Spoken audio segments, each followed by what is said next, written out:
crickets. It's going to be chili crickets here, and I'm not talking hot food. There's going to be chili crickets the next few days. Fall is falling fast, but crickets nonetheless. There's just only so few stepping up. And as I was this last week, it was kind of interesting.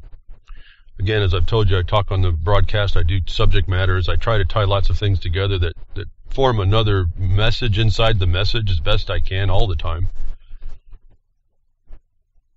I really appreciate that people can tell that back to me sometimes when we talk or communicate. But I talked last week on assumed authority, and I mentioned this a long time. I changed on over into once I realized the crickets were apparent and going to be pretty much a fixture, I think. I'm hoping not, but I'm pretty sure it's going to stay a bit. There's just a dynamic against us at this moment. Maybe it's just not time for us. But I started to advance into the underlying foundation for what we're up against and what we need to do. And I was interested again. Last week I talked about assumed authority. Now, I'd mentioned it before, and I mentioned it with how important that Rothschild statement was. But really, this has been our entire misperception of the reality. And I've been saying, stop dealing with what you think ought to be and start figuring out what is. What is. Because it really depends on what is. And it really does, for as much as we all were astounded at what Clinton said that time. He was absolutely right. When you look at the legal system, it will define whatever it wants any way it wants. So you got to really find out what is. But what I felt we were missing when we missed it as a society with the NDAA and the Supreme Court walking from its constitutional post to check that, and then the rest that befalls it. And it wasn't just since then. I told you, this thing really came in earnest back 9/11. It really did change things. I didn't agree that it had to change, but they were telling us that it would. And I had to say, well, I'm going to have to agree, because these people that are saying that are in the seats of decision. And why? Because nobody understands they're actually not. They're assuming an authority doesn't exist. No one is saying anything about it. So based in my studies in international law, and having identified many occupations over the people that are all working at the same time, it was clear to me that we were going to be in some trouble. I've made some I've been continuing on the decisions I made when I saw that since then.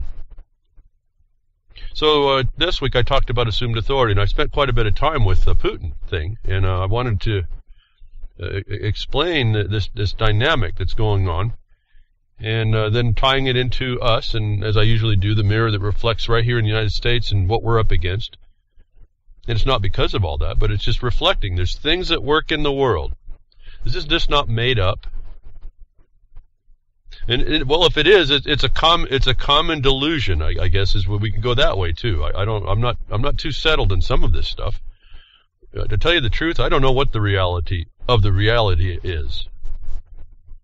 I know I can kind of tell what it looks like, and I believe in what I see as the truth of what it looks like, in the context from which I've come to see it. And until we get through some of these things, as I've been saying, we are at this point going down a place is being made for us, because we're not saying that isn't good enough. More importantly, in assumed authority, I'm saying that you need to look and see for yourself. You need to find this out for yourself, that the ones that are drawing us there don't have the right, don't have the actual authority to do so. And the way I tell you to address that is to get before even that. And we talk into the concept of jurisdiction as there might be a consideration in law. But that's a problem. Not that it's a problem. It has to be an awareness that law requires the existence of property.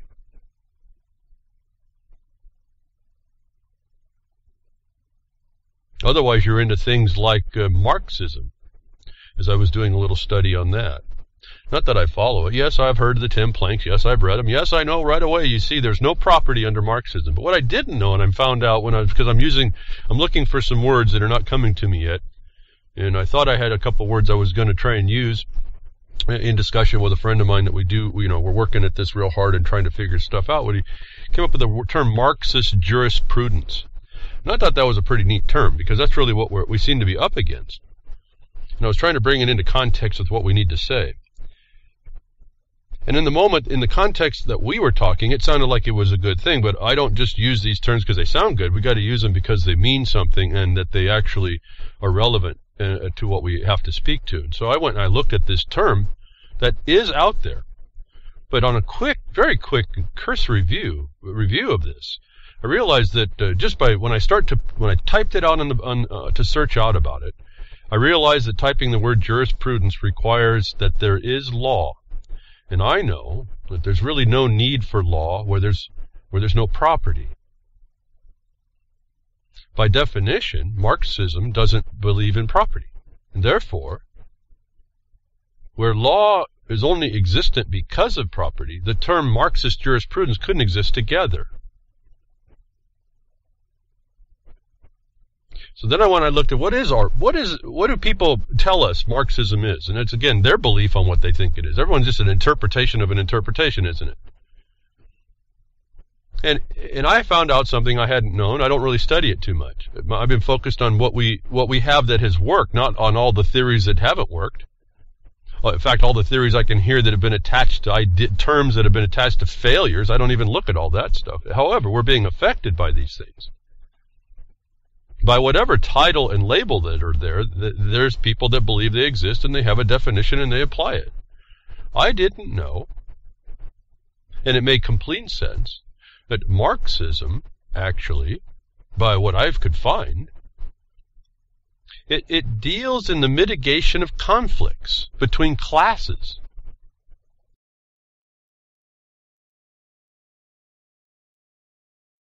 It deals in the mitigation of conflicts between classes.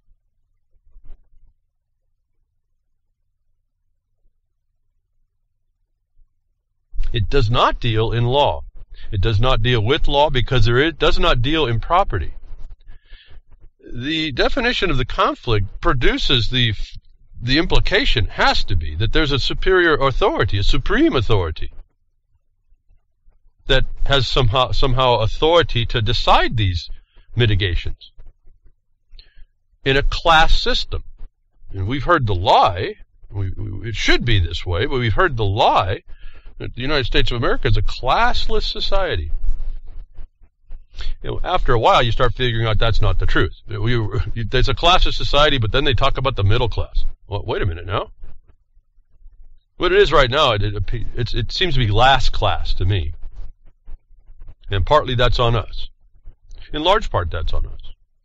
But getting back to this, if it is, and since it is, I'm going to have to run with it because it made so much sense to me, that Marxism was the mitigation of conflicts between classes. And then I look at the process that we are under and up against. And I looked at, since the lawsuit that we filed, that we're running into the problem with the judiciary, which is really the Bar Association, resisting, the seats of decision resisting having to admit that they're the felons and the criminals, that they're essentially they're mitigating a conflict between classes, the ruling class, the literal ruling class, and the ones that are the property class, where the seat of decision doesn't recognize that property. That the problem that we sued to enjoin was exactly this solutions network that's set up in a conflict resolution condition for dispute resolution, is by its own function Marxism, right in this country. That runs by a Soviet, and I don't mean Russia here now, I'm going to get back to Russia here in Putin, but runs in a Soviet or council construct. That I've reminded again on how core it is what I say behind Woodshed on these principles. That we're running into no matter where we come from, whatever angle we're fed from, whatever obstacle we have, when we finally do the research, whatever we kind of do, we're looking at the very same monster with whatever label it is, where we can identify it does not regard property. That last week when I was talking about Putin and the international provisions, which all tie into this, because this construct comes through sustainable development as a title, as a term. It has many terms and titles. We're looking at what does it do? What I say, what is its deeds? I don't want to hear its words. The words only identify it's possibly and probably the beast that we're up against, or not, whatever the words are used. The words that, we also get people that think they have to use those words in order to get favor from the ruling class. So they use the words. They capitulate to the word, to the terms, and they defeat themselves just in the use of the terms. But we hear that, and we're succumbing to it because we're not saying, wait a minute, you don't have the authority you've assumed that you want me to agree to. Like I said last week, in going through that international discussions, showing you that I've been discussing these principles that Putin threw together in a speech. He isn't having that. He's not going to have it. Even though, I guess it's an irony of some sorts, that Putin's actually fighting against the West, which is actually Marxist. And worse, actually. It's actually worse. Because they create the conflict and then then end the conflict by being the bully and the brute. They themselves actually take the action. They don't get a consensus before that, which the system, that system hates anyway. Consensus is really administrative requirements which they find cumbersome. And I was explaining to you they want to get rid of even administrative law. And I said, it occurred to me here recently, the only way they can do that is when you get away, when no seated decision wants to recognize property, they don't even have to give you due process. Think about that. Think how fast that's going to be. So, as I say these things, and I'm thinking back right now, I'm going a little bit slow in my mind, what's the importance of what I tell you behind the woodshed? These principles that we come behind the woodshed to learn. And what I've just told you is very, very important. It's probably some of the most important stuff you need to know, actually. In all the things I'm looking around. I'm talking about anything you can understand. What I've just told you, in its little summary form, when expanded and applied and expanded into a utility, is probably the most important things you need to know. And I guess, that leads me into, I noticed, and I've been noticing, and it just occurred to me over time I want to know, because I don't get too much feedback. I get some. MarkOnTheBeast at yahoo.com. MarkOnTheBeast at yahoo.com. We bring the beast behind the woodshed, put marks on him, right? We learn the principles to do that. The beast that's up against us, the beast that causes our discomfort, has to be stopped. But I looked, and I don't have a real tangible and direct way to know how I'm doing, except some indirect indications of, like through some downloads and things like that, of who comes after to listen to the broadcast. I don't have a real direct way during the broadcast to know. But I try to use that to guide, what's the response out there? And from the people that respond, I know it's very important to those that respond to me. But that's the point. If you're responding to me, you're engaged. And it's going to be important. And I can talk to you pretty clearly, actually. Whether or not you fully understand the detail, the depth of what I'm saying, that's that's just studying. I just can tell you that's study and application and restudy and reapplication. And then moving through the thing and learning and gaining the wisdom through the experience. But for those that just tune in and listen by entertainment, I guess there's a big fluctuation number that do that. Sometimes I get a lot of people that come in and I see some bigger numbers, and sometimes I don't. Well, last week, it struck me, and then I started to have to think about that. It struck me how few, compared to the norm, and I have to tell you, it dropped a lot going from Oracle in an organized network of hosts and scheduling. The listenership dropped a ton.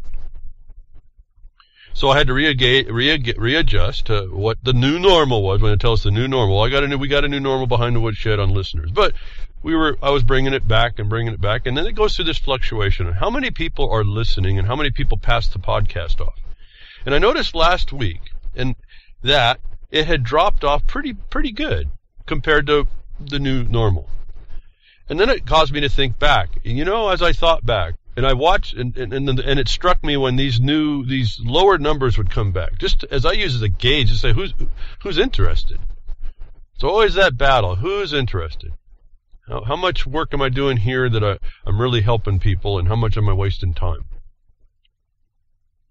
That I kind of noticed that for some reason, and you can't know this before you hear the broadcast to do the download, that would give the indication that someone was there to listen.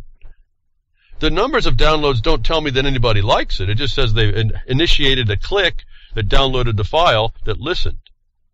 I don't know what happens after that. But when you don't download the file, then you could never have known whether the content was something you would be interested in. And I find it very interesting for some reason. I have found a correlation, not a scientific correlation, just a perceptive correlation, that at times I'm talking about some of the most important things that people need to know. I notice there's a lessening in the amount of people that come that week to click on the link for the podcast or the blogcaster or the Spreaker. I'm everywhere. Again, Spreaker, you folks, you get the raw feed, so anything that's going on, all the noises and everything, you're getting, right? It's raw, and it stays that way. The ones on the podcast, I try to take out some of the underlying noise and any major glitches like decoder problems. However, going back to the point, I find it interesting, the correlation between some of the most important stuff that I've ever said, if I was to identify that, because of my format's really not that organized. It really ought to be better. I just don't have the time and the help and the resources to make it better than I think it could be. But so I do what I can on the fly, and that's part of how I can even do this. I couldn't doing pre-posted podcasts. I tried to do that. It was just too much work, and that's when I got into Revolution Broadcasting, and then moved on and on until today. The live, out of my head, right to you concept allows me to get this information to you. But I was just kind of interested that the most important information that I give out, at least when I rehear the podcast, last week I thought was some of the most important information, and yet I didn't see the correlation of even an equal number of clicks to try and listen to the podcast. That I wonder, what is this thing? What is this that keeps us from the click to get this information? At any rate, I want to tell you that I know, and maybe I don't get to the point quick enough. Maybe some people want to hear it too fast. My mind produces it in a certain way that the dots, I try to connect dots so that you don't get lost, that you understand there's an underlying foundation. We're not just talking ideas here. These are things that work in the world, and you can work with them too, I guess. And I don't say that because I work with them, and they help us, is what I guess the point is. That it just kind of flabbergasts me a little bit to watch people not clicking in to get the really good, the things that I think is real good information. I mean, the solid, really deep stuff. And that somehow I realize they're clicking somewhere else. But I'm not asking you to go listen. I'm just saying, I think when I was talking about assumed authority, it was very important information that I related it over and showed you in international law. International people are using these things. All these things I've been telling you for years.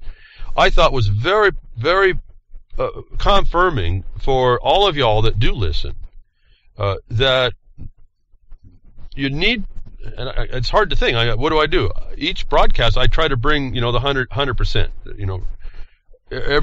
all of what you need to know you can use. However, the filler is that gets us there. But last week I realized it was a pretty important stuff.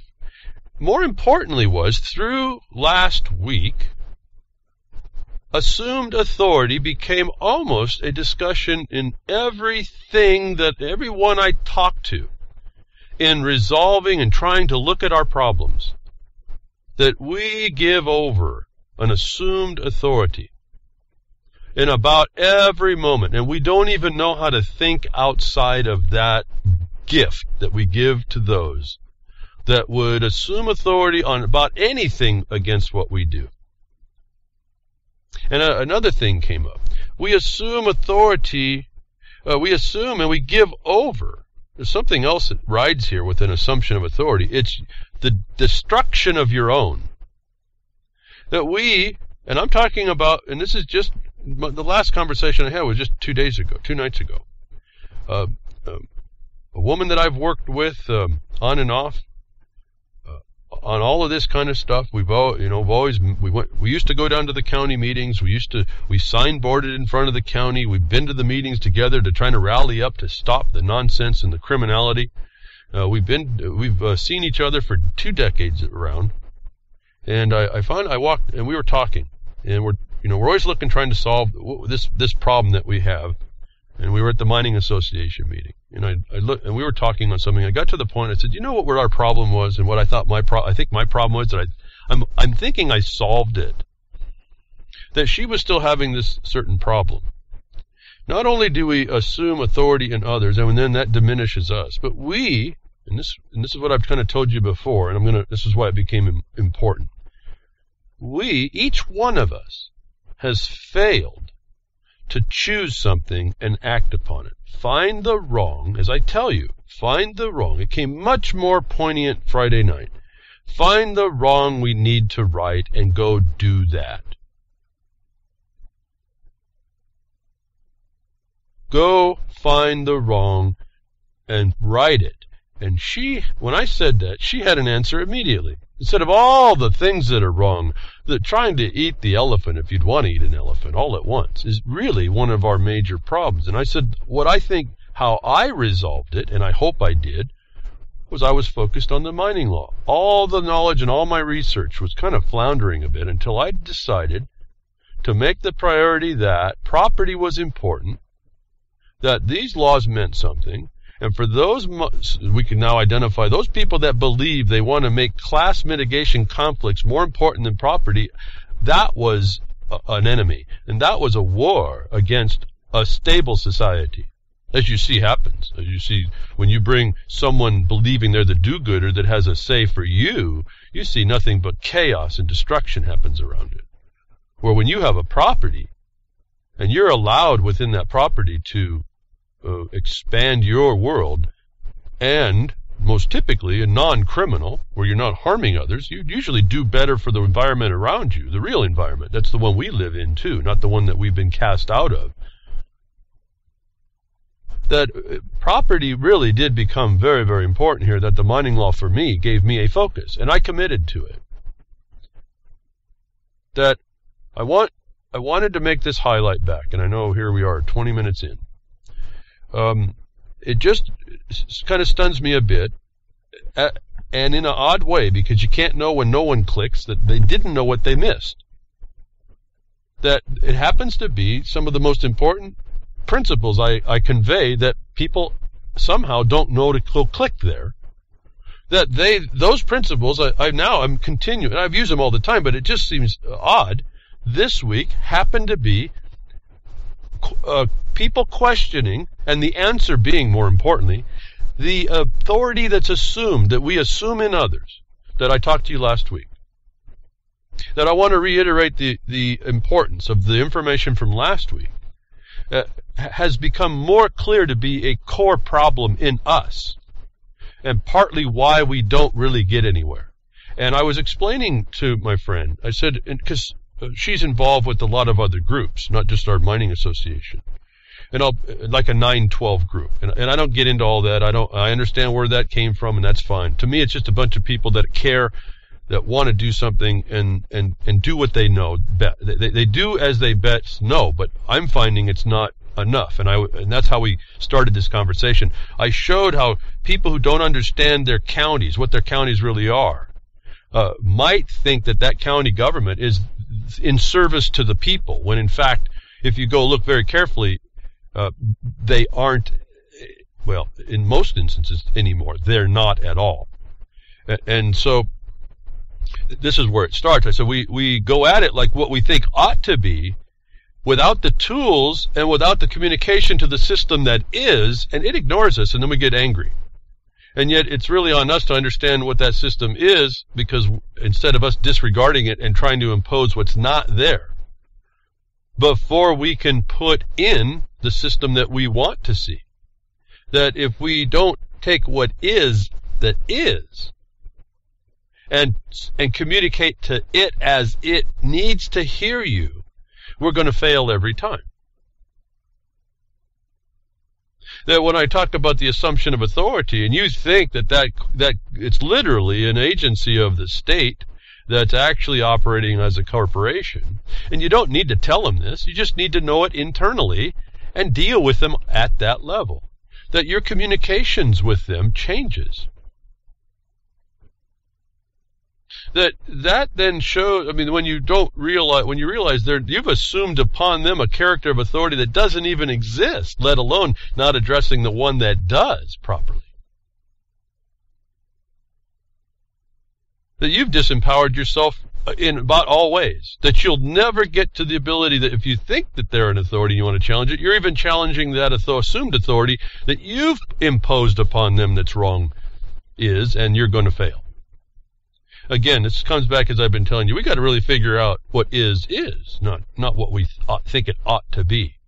And when we go to assume, an authority is imposed upon us for our to assume is proper, we have to understand what the character is of the one presenting the assumption for us, the authority that we are wanted, that they want us to assume in them. And if we don't start understanding these dynamics, we're not going anywhere. Why I think that underpins my idea that the crickets are going to be a fixture for a while. Because even amongst, and I say that only because even amongst the people that I work with, that I really closely work with, we're always having to repair this problem. And that should tell you a little bit about how much work we have to do. Now, we could turn around and just say it's all too much work and put our head in the sand. And at some point in the near future, and it may not be happening too soon away, because as the elections I saw come down, if I look at who these people are that got put in office and what they were all doing before they got put in office in the run-up, they were actually laying the bed. They're actually building the trail already before they got to the office here in January for everybody. That's really going to accelerate their path down to into the place that is what we don't want. And I say that, I know it sounds a little bit overpressive, but it really isn't, because all these things I see are consolidating state power, which is a foreign power, that denies property, that denies a local say, that denies a say in you.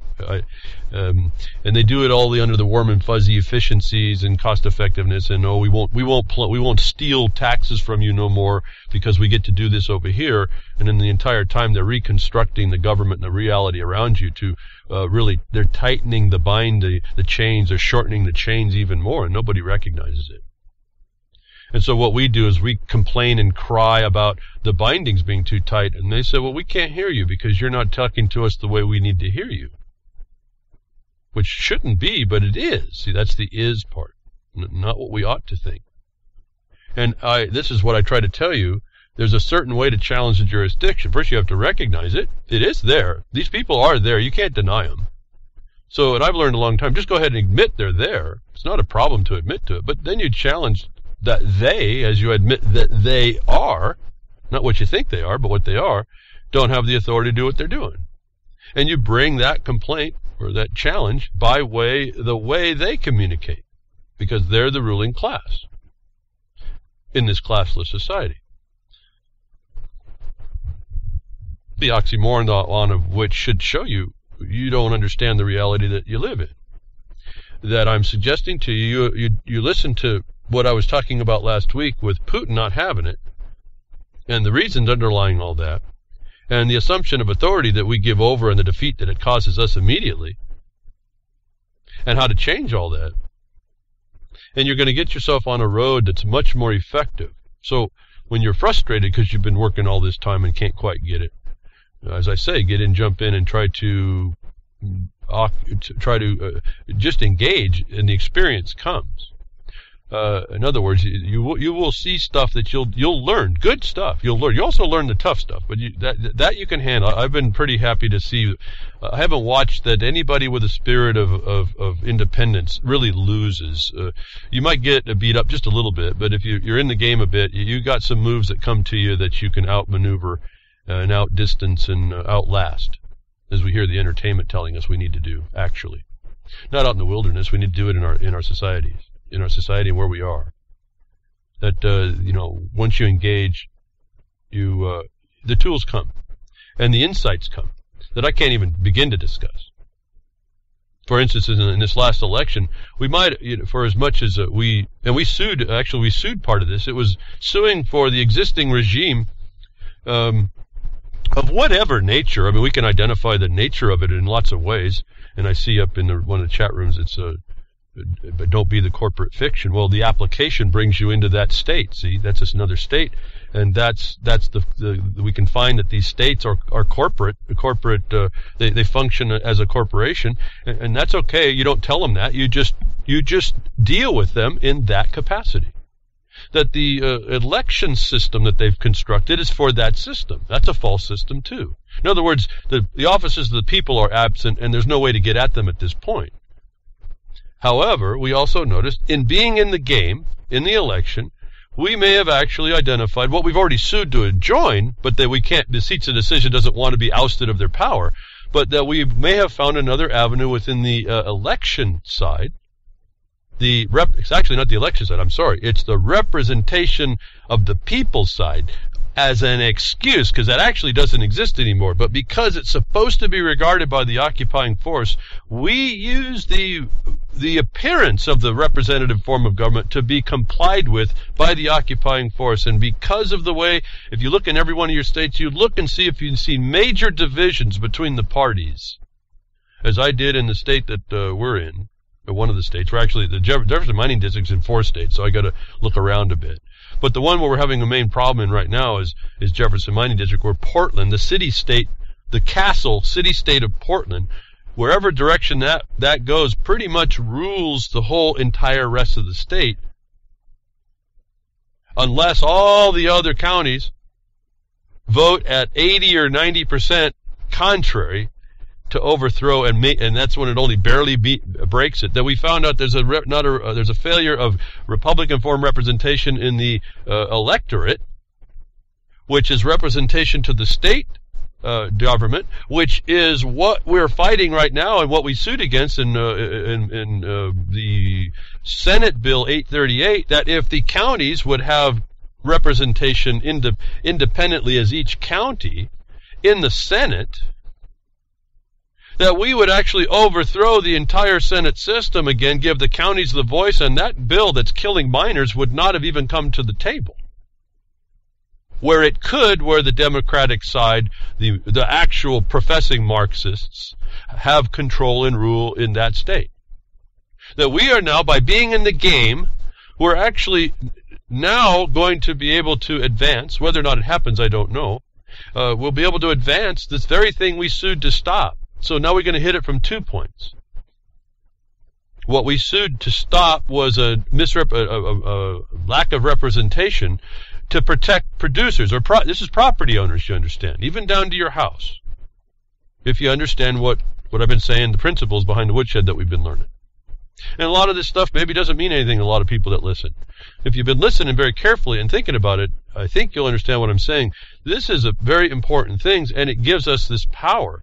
That even in the illusion, under the understanding of an occupying force and its obligations under international law, this becomes a very powerful tool.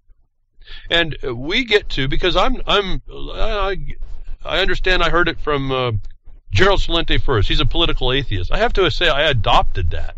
I'm really not political. I'm not politics oriented. We're just a minor, as a minor mineral state grantee. I'm just a producer in the land. The plan was that a miner would own the land to work it so he could stick around longer instead of just doing stealing the stuff off the top, that the minerals were still there. They're just harder to get at, and and the whole point was you give a miner his land and to work and make a livelihood, and he'll stick around. And that plan worked. It worked for 160 years so far, well, up until recently. Then they started throwing us back off or trying to. And so that's been the battle. No property. That this land disposal law shows property is important, and the producer is supposed to be protected by the county governments. That's what they're really supposed to do. And we're finding all this out again.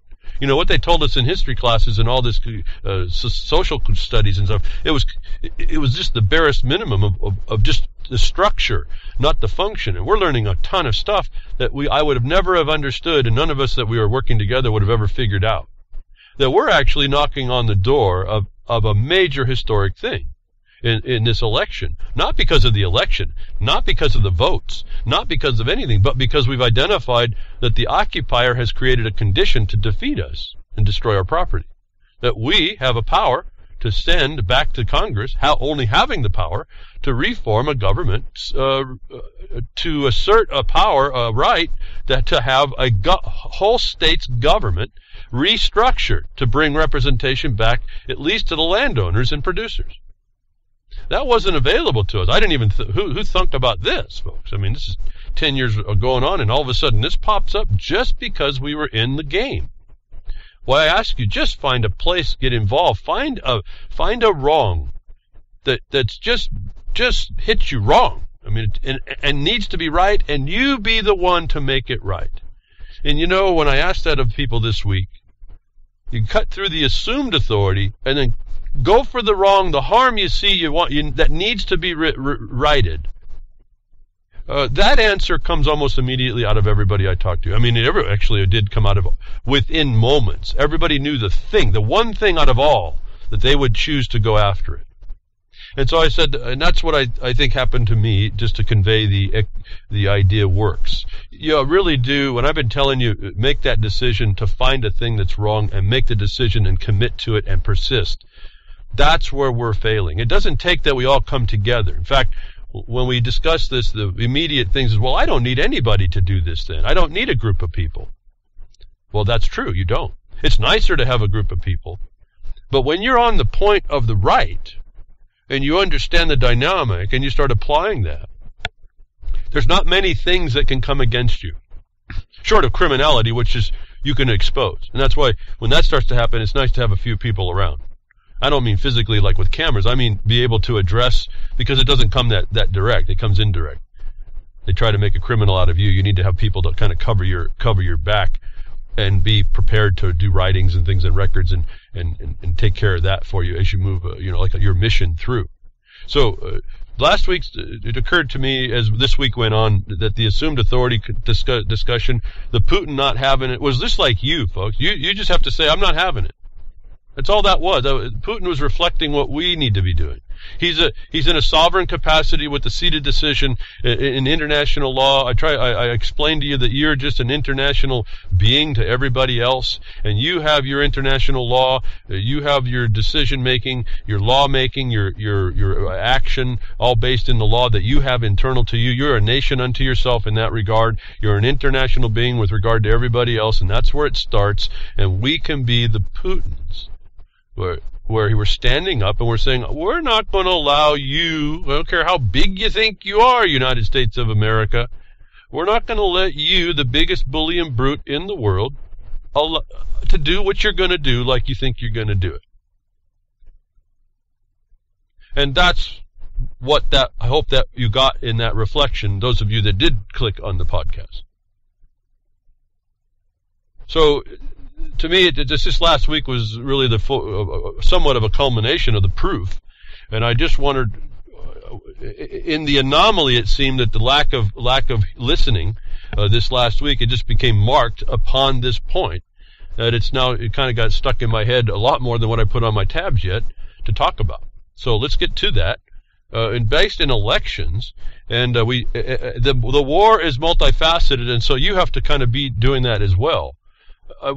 I wanted to point out how, reflecting from Putin, standing up for himself, and then the ramifications, and then that we can stand up for ourselves, even in the concept of the election inside the adulterated system.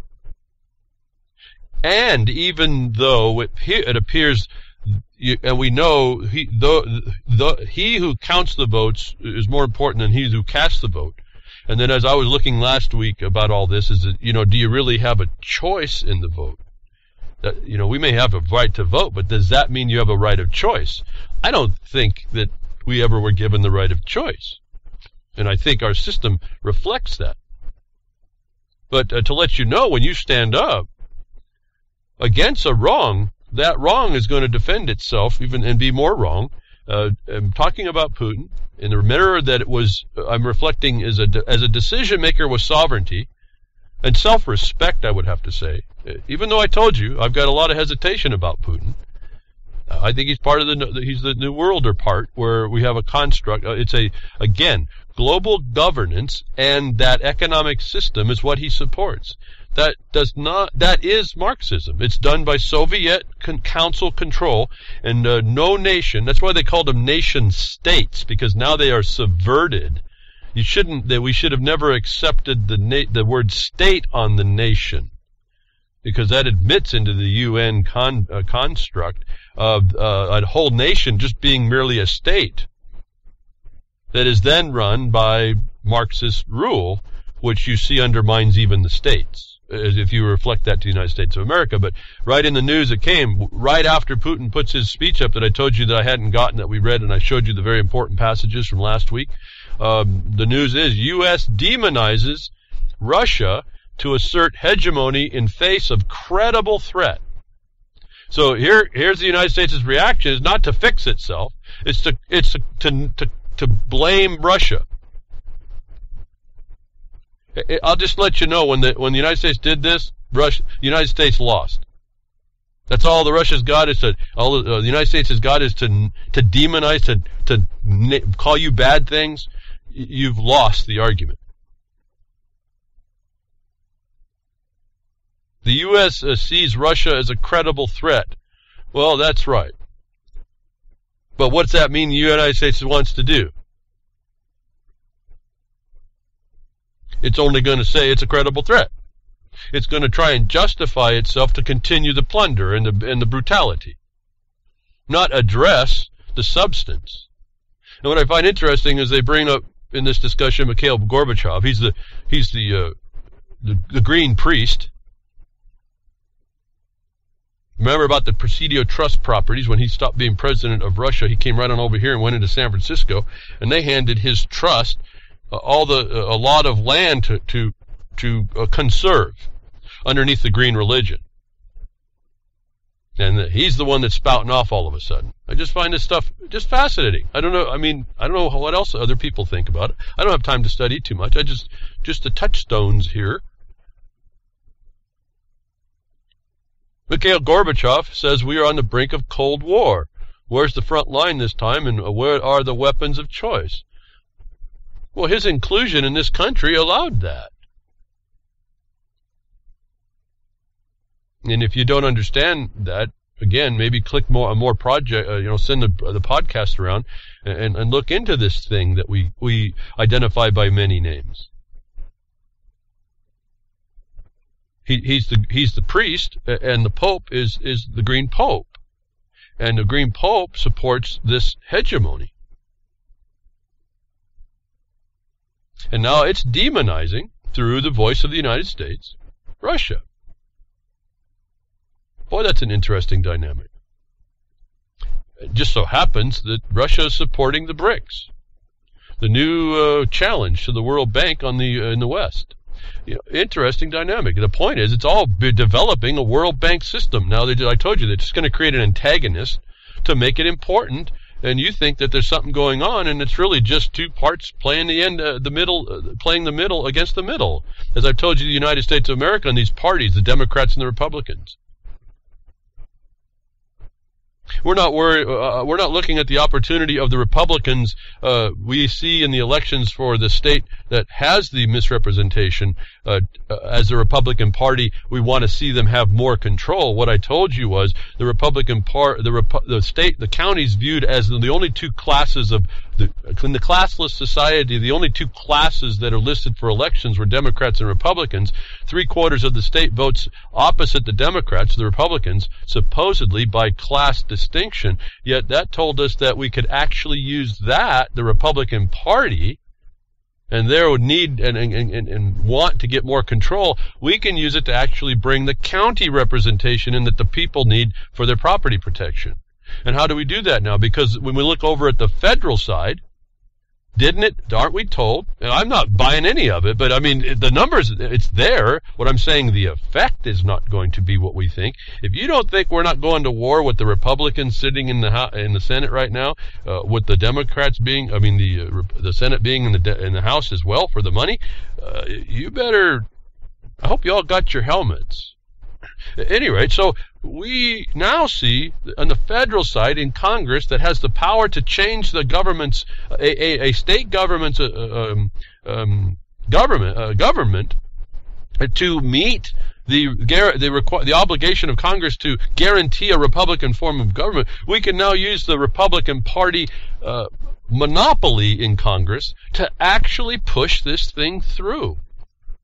And wouldn't they want to? Because now that they're going to have their red counties in the state are going to be more prominent in the Senate of the state, aren't they? Where they have no power whatsoever right now and won't get any power. So we're not using politics for the point of politics. We're using it despite the politics.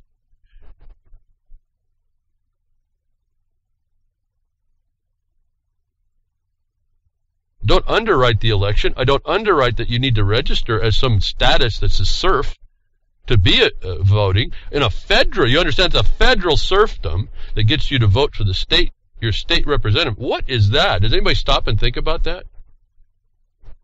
But that's the system we have, and here we have the ability in getting in the game, finding a wrong that needed to be righted, and doing our best to do that, to arrest the crimes that we see at the level that we have to go to do it, whatever that is.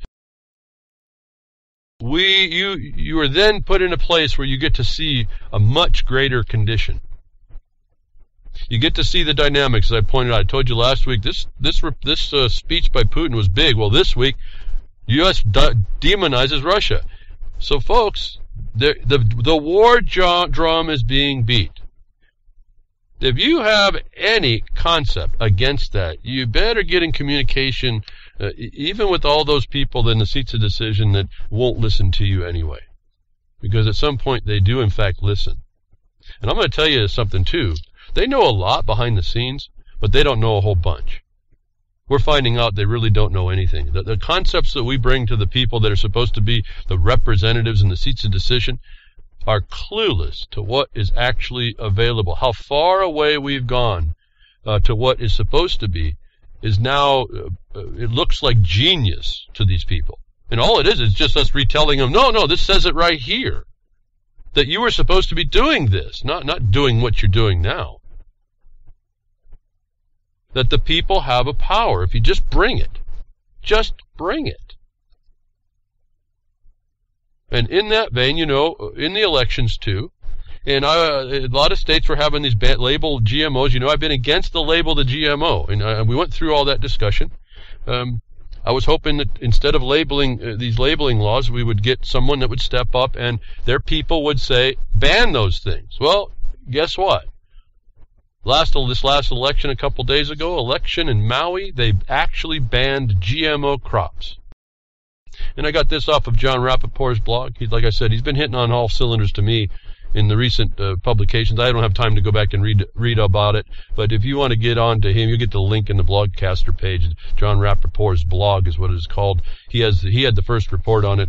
Election bang, Maui bans GMO crops. I could not agree more. And I didn't know it, but John's observations are as well. You can't label them.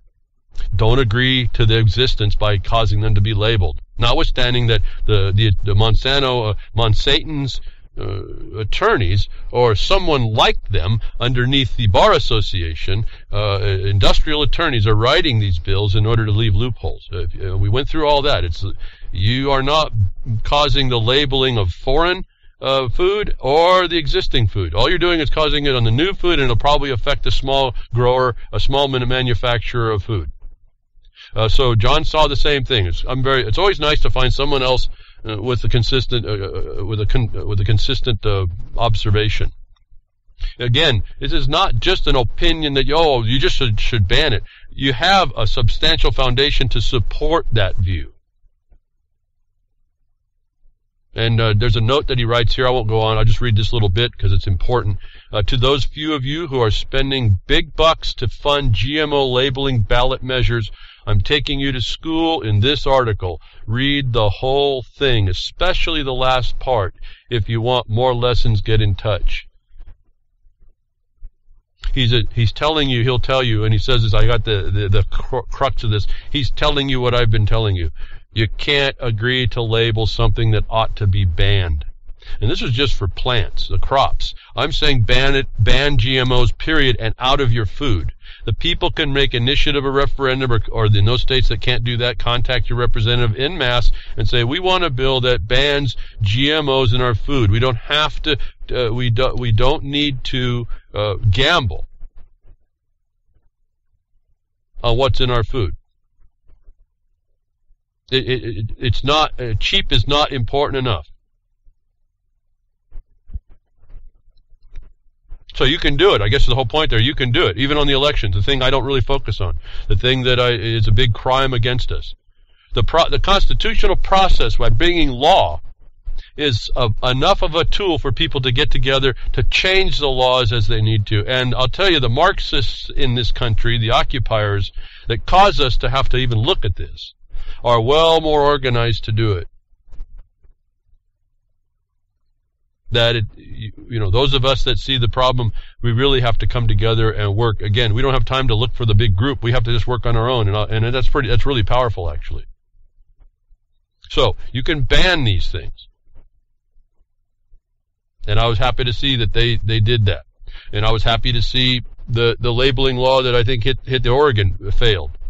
But see, 80% of the people in the rural areas. And I'm not saying that they voted no for a good reason. I don't know what the reason why. They just did. They said no labeling, despite the fact that Monsanto put tons of money in, like they do everywhere. But I think that's all a trap, anyways. I've explained before. But it took 80% of the rural outlying counties to beat Multnomah County's vote, and only by the slimmest of margins. I mean, the slimmest of margins on this. So there's not really a fair representation, and that's the key here. And without a fair representation, you might as well kiss all what you thought was right and constitutional out the window. What you think ought is not. And that has to be fixed. And someone is going to have to fix it, otherwise it's going to get worse. It's just going to go down the trail. It's going off into the stinking abyss. To the point, and you've heard these before, here's another one, proof that natural foods threaten the FDA and pharmaceutical companies. Walnuts are deemed drugs.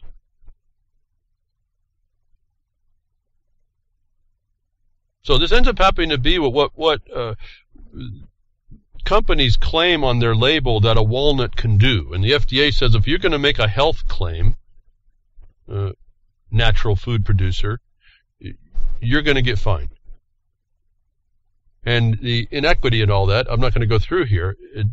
The thing is that this is the federal government coming down to say that unless you get our permission, and these permissions come from the officers that are elected from the pool of industry, big megalopolies, unless you get our permission, you can't say that a walnut actually helps you. You can't say that a walnut actually lowers your blood pressure because it gives you certain oils. You can't say that, even though it does. You can create a law, or those of you that don't have it, you can go to your who your so-called representative is, en masse, and get this part of the nonsense fixed. But then you're going to have to be persistent and watch, because as we found out when Jefferson Mining District engaged in 2013, the state legislative session, we found out really quickly you almost need somebody in everybody's hip pocket, because really quickly bills go from what was good to bad in almost overnight. And so the law, it must be created to direct the FDA's action. See, right now there's no guidance, and you'll see this in court cases. Well, we didn't see any guidance, and so we have to give deference to their authority. And what you need is a more definite law. And what you do by the law is you remove the authority of the agent, the executive side, from acting upon the things that they do that are really lame, like attacking a walnut manufacturer for something they put on their label, but going ahead and allowing vaccines or chemotherapy, radiation therapy that actually hurts people. So understand what I'm saying when I'm talking here. I'm not talking about empowering the agency. I'm talking about understanding the conditions sufficiently to write a legislation which constrains the dumb action, the hurtful action, that the oppressive actions. And to do that, we have to we have to understand what is, not what we think ought to be. What we think ought to be sits there, but it's been abandoned. As I said earlier on when I broke into the broadcast. It's been abandoned, and it was really overthrown. It was substituted, and no one noticed.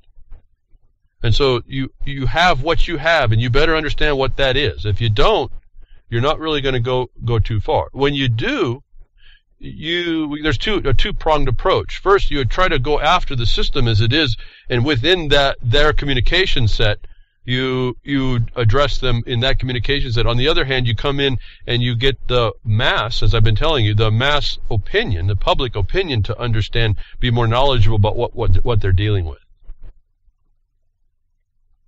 And they've done a great job in Maui to do that, to the point where they could ban GMO crops altogether, which I think is a good thing.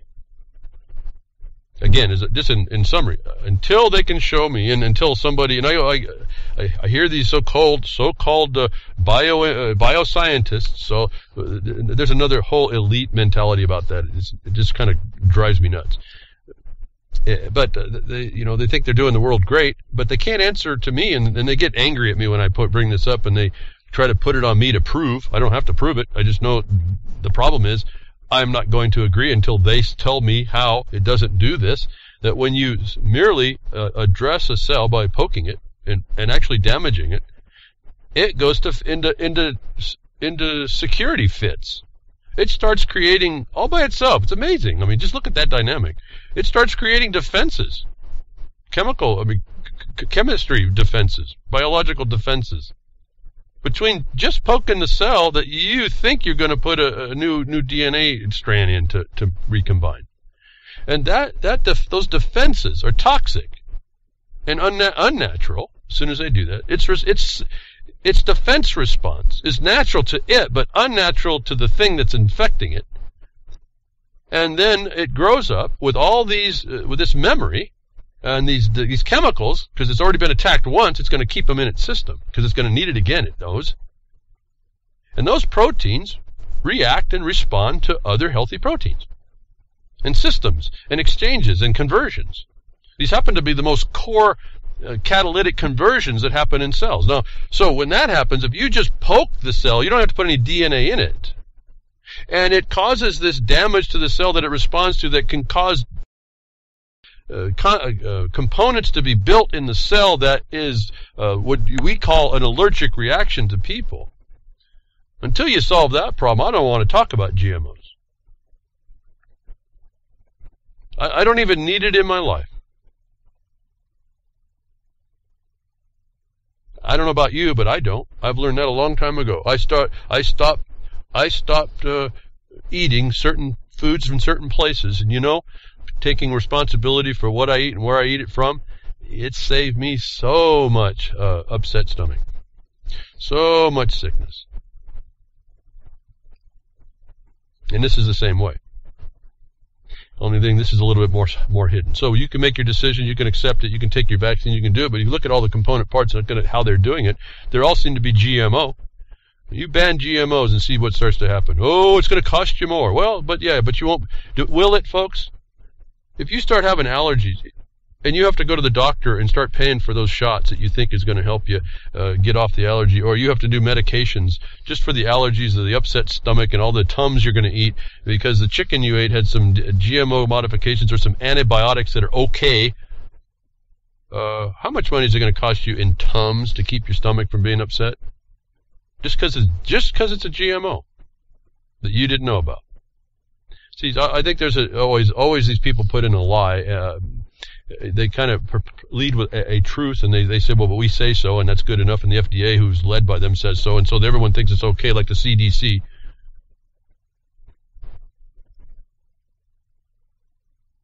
Again, if you go back to the idea that these governments are merely just corporations, which wasn't a big deal for me. Everyone thinks it's a big deal. Body politics are corporations. I've already suggested this. But getting into the more understood corporate sense, where they're just corporations for a profit.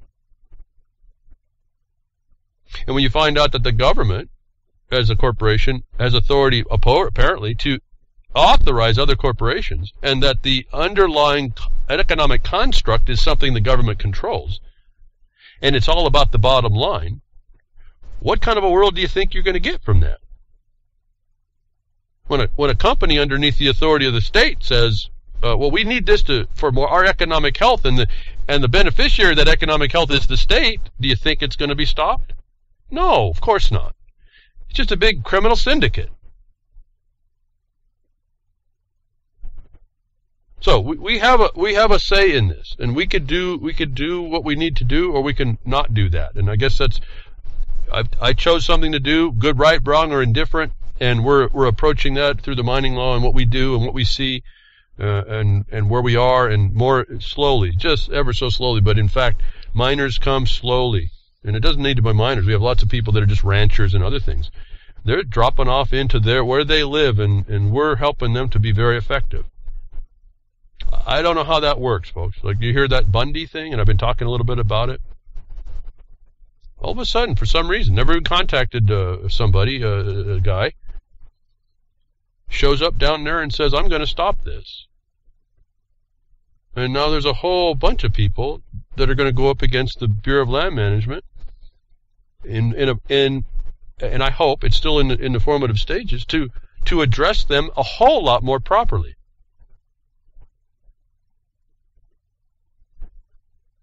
And if the success they have is we have found doing what we have done there, there's going to be a whole big change going on in there. And the point is, someone decided to take whatever they saw, and it really wasn't about the Bundys. They're just starting to team up now. It was a totally different thing in the same area on the same agency. The one miner just decided he was going to make right what he saw as a wrong. He happened to use the information and methods that we're using, and he's starting to move himself in. He's made the decision to become a force to be reckoned with. I'm asking you to do the same. And as I told my friend, I said, listen, you don't have to take on mining issues. It's kind of foreign to most people anyway. But I asked her, I said, you just choose the priority wrong that you want to make right. It doesn't need to be in anything that I know about or do or anything. It's up to you. You have to feel strongly enough to push this forward. And when I wasn't even finished with that sentence, and she was interrupting me, I already know it. I already know what it is. I'm going to do it. I said, well, good. Make sure you got some knowledge and then move. And along the way, try to find friends and to help you. People with the same passion. Get together. Work side by side. Because, folks, it doesn't matter to me what y'all do. Just do something. I have enough trust in all the negative I see. I have enough trust in people to believe that when you stand up, you're standing up for the right thing. And so I just ask you to do that. Do that, for yourself. I can't imagine. I keep thinking about all the stuff I've been learning in the last 10 years, applying all these knowledges. I'm just astonished. I'm still literally feeling, in some level, in school. It's a duality. At one level, I have to be a knowledge for myself and the decision maker, and have the power in me to not have questions and not believe that I need anything more known on the subject matter that I'm being that. On the other hand, I'm completely always learning. It's like the education that you gain in life. And in a way, I'm disappointed I'm learning this stuff this late.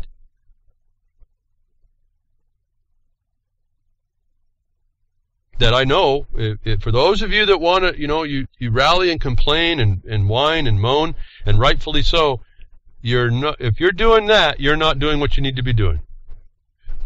All you have to do is identify something that you see as so wrong that needs to be righted, and you be the one that sets to make it right.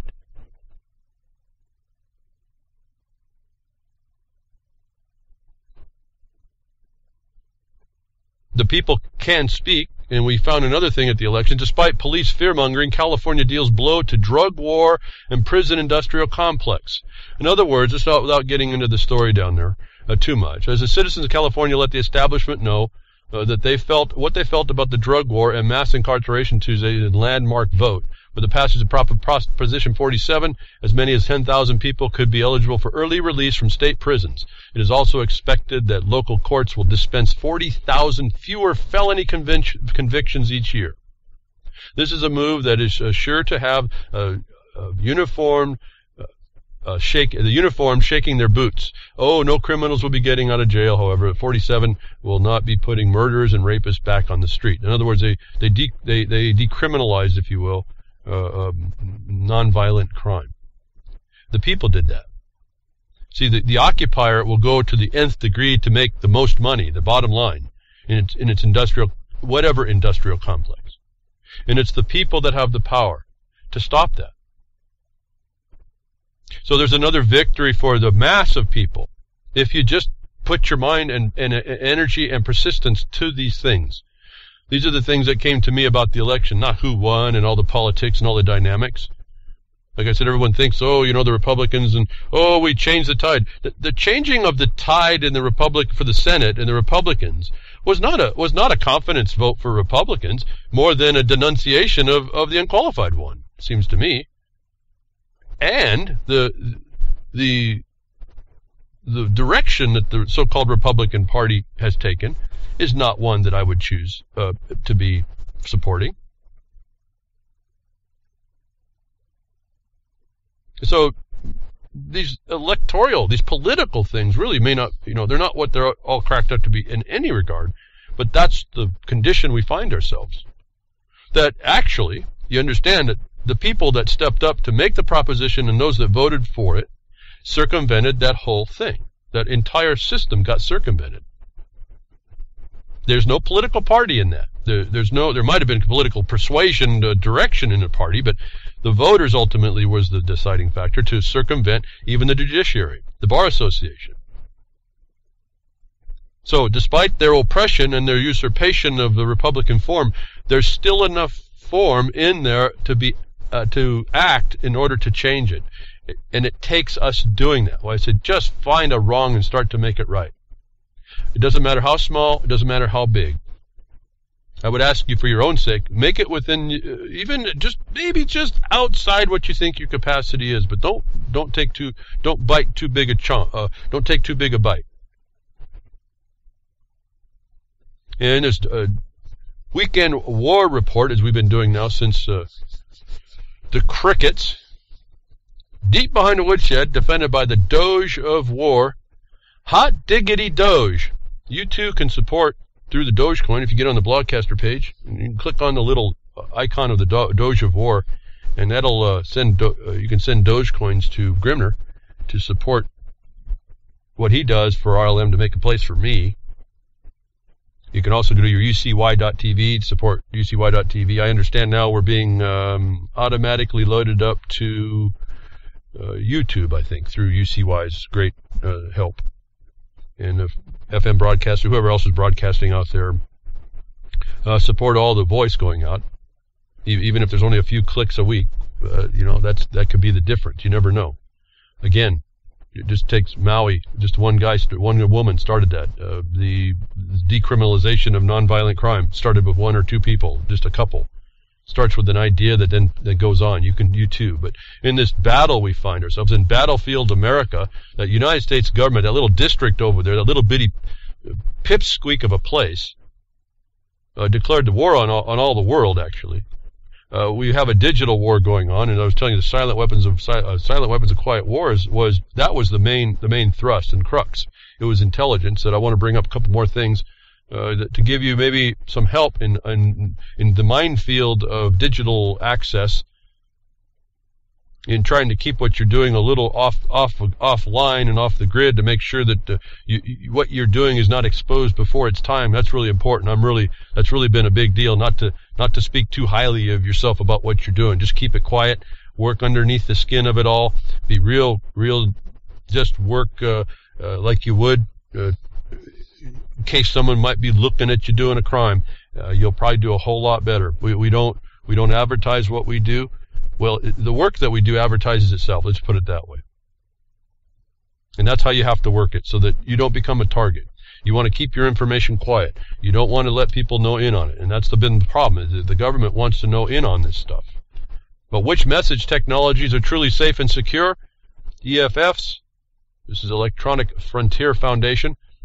Secure Messaging Scoreboard rates digital communication tools. In the face of widespread internet data collection and surveillance, we need a secure and practical means of talking to each other from our phones and computers. Many companies offer secure messaging products, but how can users know if these systems actually are secure?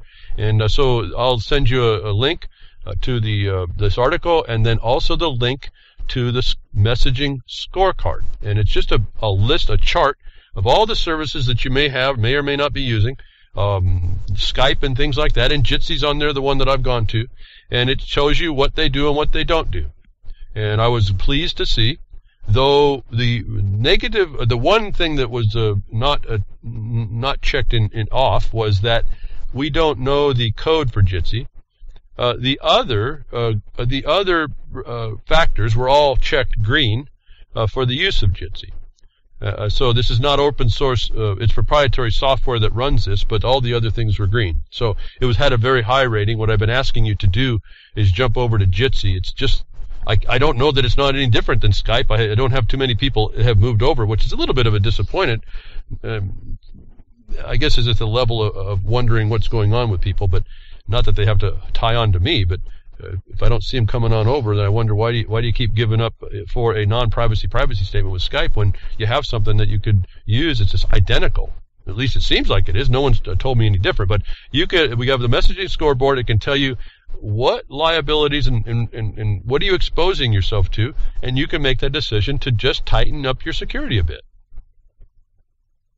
As I've told you, I'm on Jitsi AXMPP, I think. If someone found out that was no good, I'd move to the next thing. I mean, I can go to Pigeon, over the top of whatever. I can do a couple other things. But for right now, it seems that Jitsi's fine enough, and it's a whole lot better than that Skype thing that we were using. And I've been I didn't unload it, I just don't use it. That I was hoping that more people would just start helping them protect themselves. The writing's on the wall. You had better consider that.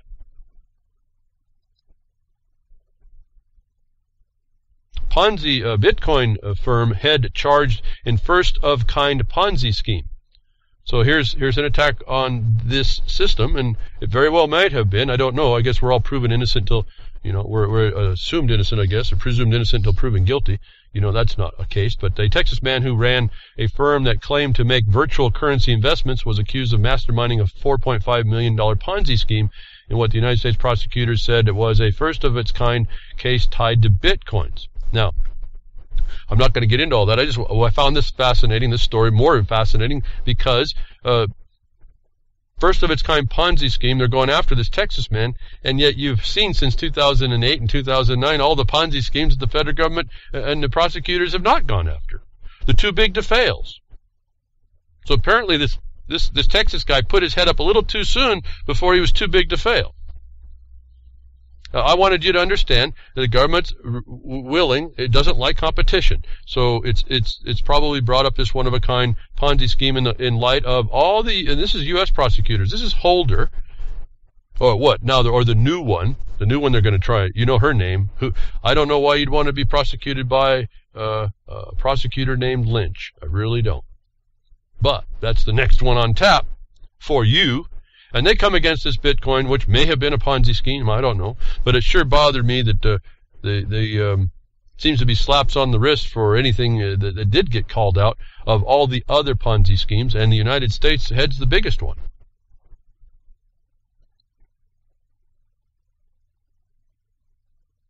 Likewise was this idea of assumed authority, and then you're giving over into the authority without knowing it. Giving yourself into this authority. In other words, I guess the Bitcoin thing on the internet, you think that'd be private contracts amongst everybody. No, it's not. That's all public. So understand that there's underlying things going on there as well. I don't want to get into all that. It's just so much to talk about, and we could talk about on and on and on. You get into that, you have to realize you're going to be susceptible to these kinds of things, and so watch out.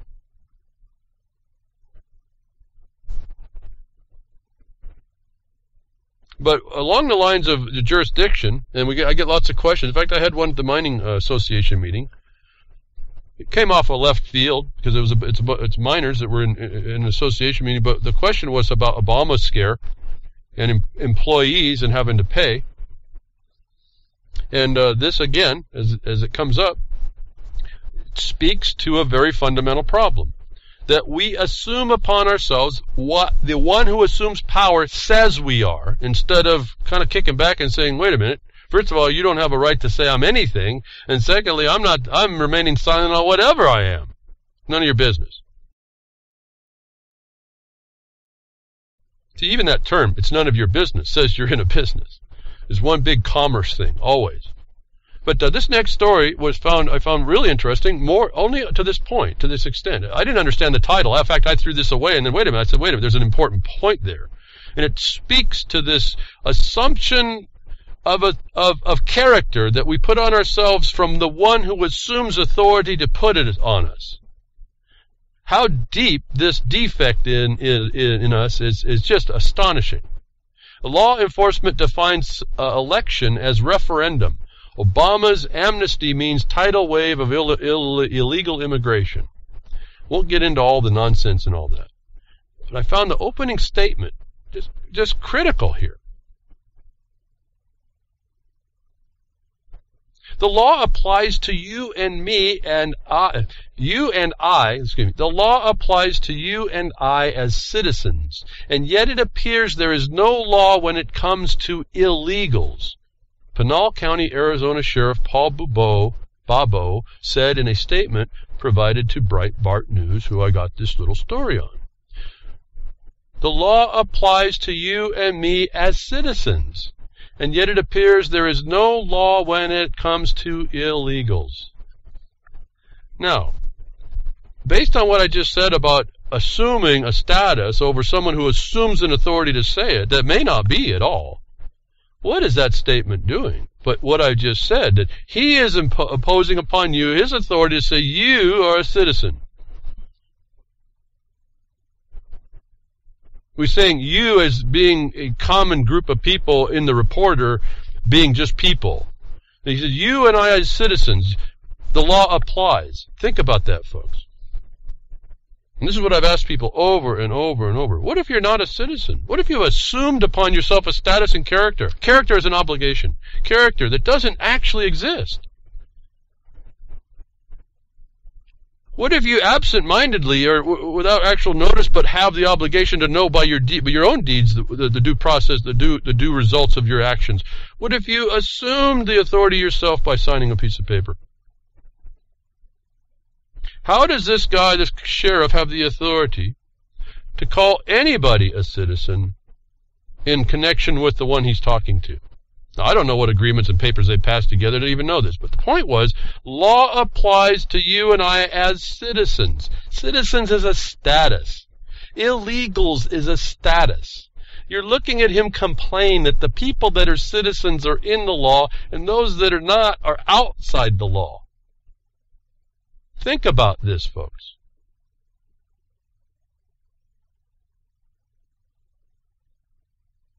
Isn't that just a jurisdictional statement and confirming exactly what I've been saying all along?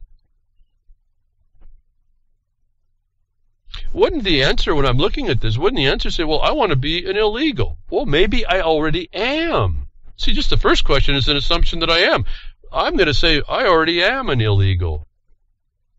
Prove it different, Sheriff. And now I get to remain silent, because the burden's on him. And this is just this could be anywhere. This happens to be this sheriff. Why do we assume we're citizens? Do we even know what that status is? But for this concept, if illegals have no law that's applicable to them, why, if you're free, why aren't you just in that mindset already? What I have called the outlaw. It's actually today, because they don't have any law, And they do speak in legality. Legal is the oppressor, the occupier's imposition is what legal is. So we aren't, and there is no property, so it's out legal. It's just whatever they want to make up. So we can't really say in this context that we are outlaw. However, that's what they're saying. That's a secondary removal. I hope you keep up. I know this is kind of abstract stuff, but not only we are not dealing in the law, but we are in legal. We are out of that legal. So we're out legals. Because there is no law at this point until you can assert it or get someone to recognize that you have it or protect it to the death, essentially, to the trespasser. But as status goes, wouldn't you just want to be an illegal? Why do you even assume that you're legal? Isn't that what it's saying? A citizen is legal? Legal is a construct in statute. Is that you? Is that status legal you? Or have you just assumed that it is and just go ahead and say, oh, okay, that's good enough? This is the height of the assumption of authority and the destruction of our own. Here, what I'm talking, 5-10 minutes on this now? The law applies to you and I as citizens. What if you're not a citizen? Let's go back to Title 42, Section 1981. Title 42, USC 1981. It says, citizens of the United States, subject to the jurisdiction thereof. I'm just off the top of my head. I'm not reading it. And what do you get for your civil rights as citizens in that context? But pains, punishments, penalties, fees, fines, taxes, and extortions or exactions. Extortions of every kind. That's legal, folks. That's the so-called law applied to you that they can't apply to illegals. If you're a free man or woman, are you legal? Are you just there? And how did you know what jurisdiction had authority to impose itself? And if that's the case, why do you assume you're anything? And why do you give it up, confess away your protection by removing from you the silence that you should keep and telling them so and putting the burden back on the system to prove what she is? As I've suggested to you, the answers are sitting there, but the things that we do don't have much proof in law in the courts. They have no law in the court. Equity is not law. It's in the absence of law that they make decisions. They're opinions. That's the common law. That's not so cool. We've had the answer, but it won't come out in a decision because what we do is we defeat the jurisdiction.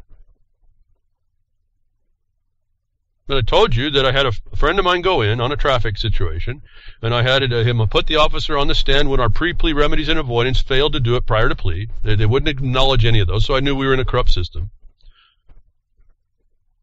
So I had him go in and put the officer on the stand and I had him ask some questions. And one of the questions is, he said, am I a man of the officer? And the cop him and hawed and wanted to look stupid about how to answer that question, and he asked him again, am I a man? Yes or no? And the officer said, well, I guess so. Well, he said, don't you know? Well, yes. And as soon as he confirmed the answer, the judge stepped up and said, I'm going to disallow that evidence into the record. Because if I allowed that fact of status in the record, we couldn't prosecute anyone.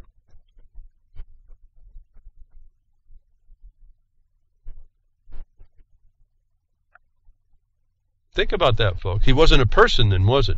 As soon as it was testified to, he never admitted he was the person. As soon as it was testified to that he wasn't the person's subject, the licensee, but he was merely a man. And there was no other evidence in the record that he had made an application to have that law assumed and applied upon, the assumption of their authority applied to him. The court knew that they could not actually sustain, on that evidence, he could not sustain a conviction, could not sustain jurisdiction, even more importantly.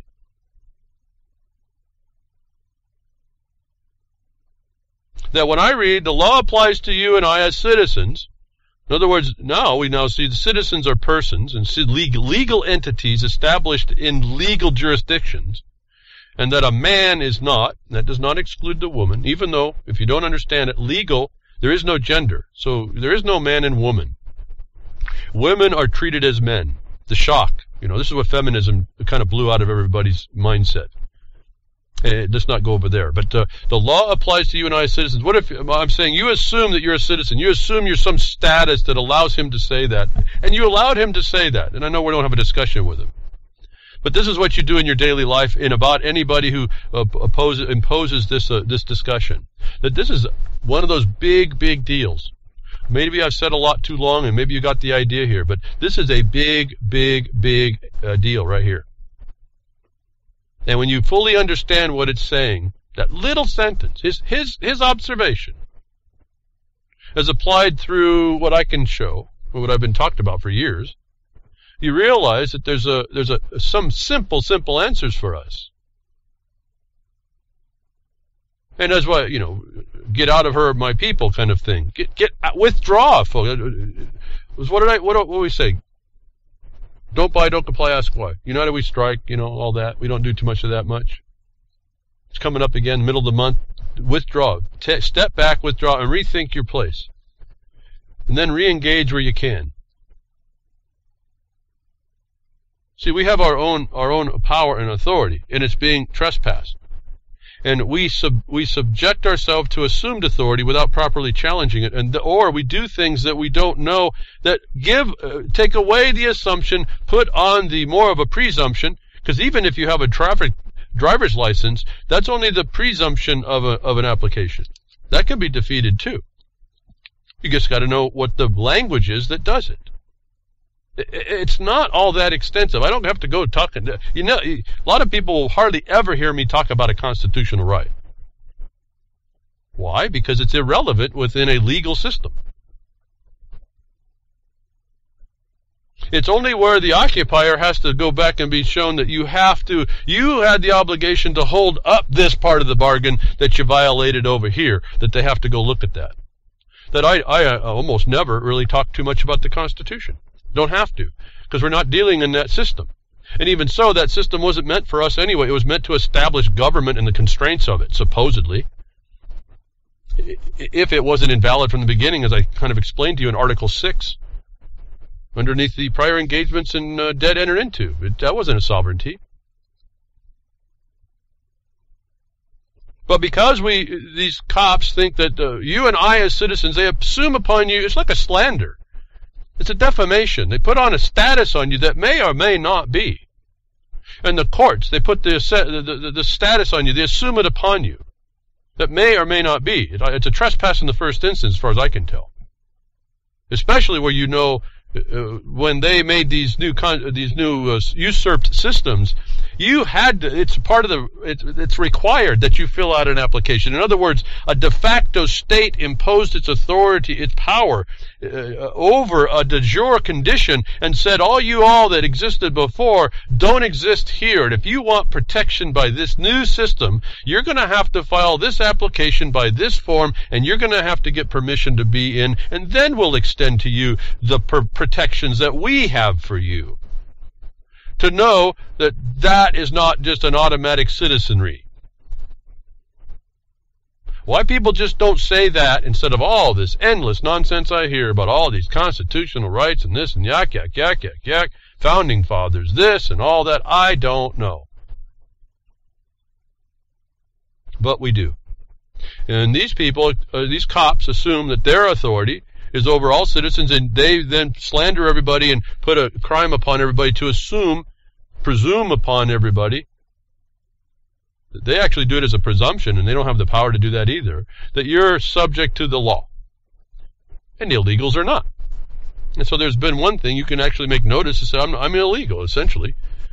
I don't like to say it that way, but I mean, there could be a way that you could do this. I'm not saying that you do it. I'm saying that comes to mind really quickly on the administrative side.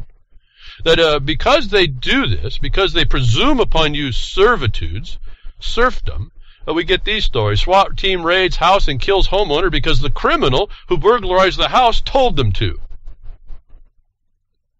This is an older story. I'm just getting to all this stuff and just so much to speak about in context. We've heard complaints that warrant requirements for searches are an obstacle to efficient crime fighting. Here's that's just it's not an obstacle. It's a complete impediment. It's not crime fighting because those people that are actually acting are criminals. And partly it's because they presume upon you a status and an obligation, a character. What's the content of your character, folks? You want to talk about civil rights and who said it and that guy was no good? He spoke of the content of your character. That was the capacity of your obligations. Restated from legal speak into what it actually means. Your character, they've mischaracterized your obligation. And they call what they do crime fighting when in fact they're the trespasser. Assuming the authority of the crime fighter, and they're not. Here's a timeline of an incident that led to the death of a homeowner during a SWAT team raid in search of drugs that were never found. And because this was all talked about by some guy who was burglarizing the guy's property, and he got fearful, so he went down to the cops and told them what was going on, and then claimed that there was some narcotics there. SWAT team descends on this guy's house and kills him. This is the world we're going to. This is no different than what's happening in South Africa. This is the absence of law. You live it now. This is the war on America. This is the war declared, and no, I heard crickets. Crickets! Drives me nuts at some level. I've told you those people that were in the system, they get special treatment, where it took a whole act of the people to get decriminalization for nonviolent, no property harm causes that were deemed felonies that really weren't, except for the system pushed through the system to make it bottom line better for them. We get the same thing in the same California state. 70 minutes in jail, VIP treatment for a California senator convicted on 8 felony counts.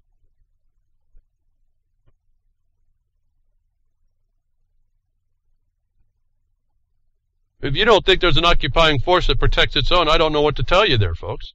Too big to fail. It's them. Not the guy in Texas, obviously, doing bitcoins, completely outside the system at some level, except using the inside the system conveyance of the internet. You got to look at the realities here, folks. What country are you living in when it's doing this kind of thing? This guy has 8 felony counts, hurt people with his decisions, interfered with the government, essentially. And he gets put in just enough time to do the paperwork, and then he's kicked back out.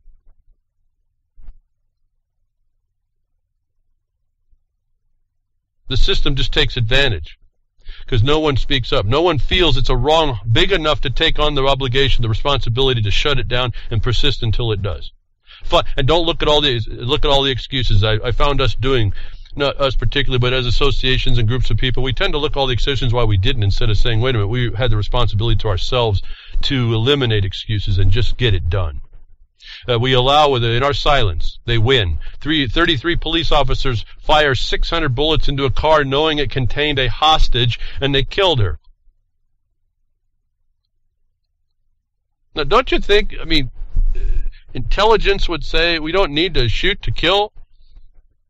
Even if that means that the hostage taker actually kills the hostage, if it means that if we shoot, we kill her, take away any option. You get a link to that story. There's a little video. You can listen to it. This is what we get with unaccountable execution squads. No brains. This is truly the monster that we're up against, and we've allowed it. And this could be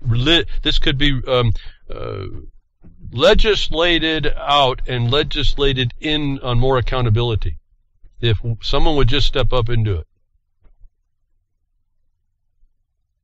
Police use in all that where they can just let people out of jail that actually commit felonies that harm people, where they to get the hostage taker, they kill the hostage. Where all this high crime and misdemeanor and too big to fail is going on, police use helicopters and canines and military force to find a teen who stole a pack of cigarettes. In Florida, a state where an entire police department was recently let go for coming out against corrupt cops, which is what I reported here behind the Woodshed, police recently utilized nearly every single tool at their disposal to find a mere cigarette thief. The police of Manatee County, Florida, recently sent out helicopters, K-9 units, and squad cars full of officers out to catch 18-year-old Shaquille Omeda for stealing a pack of cigarettes out of the hands of an unarmed 43-year-old man. Wow. Wow. We're getting the execution squads that we agree to, folks.